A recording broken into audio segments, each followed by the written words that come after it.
Баршаларыңызға қайырлы кеш. Бүгін сіздермен өте дәмді болып пісетін балалықтың бал дәмі болған балаларыңыз ерекше сүйсініп жейтін қуыршақтарды дайындайтын боламыз. Ыдысымызға шекеріміз бен сүтімізді қосып, жақсылап тұрып араластырып алып қоямыз. Бөлек ыдысымызға ұн мен қопсытқышымызды, сары майымызды қосып, жақсылап тұрып араластырамыз.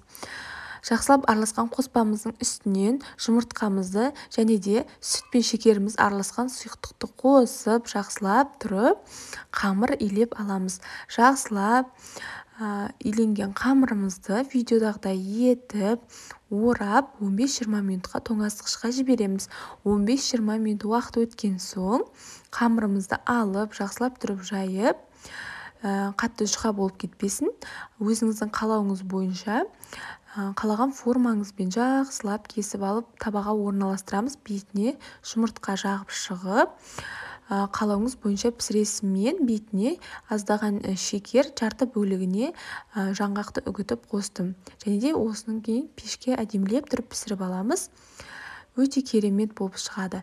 Міндетті түрде маған лайк басып, қолдау білдіріп, пікір жазып, тіркеле кетіңіз. Және де міндетті түрде жасап бөлісіңіз. Сіздерге ас болсын.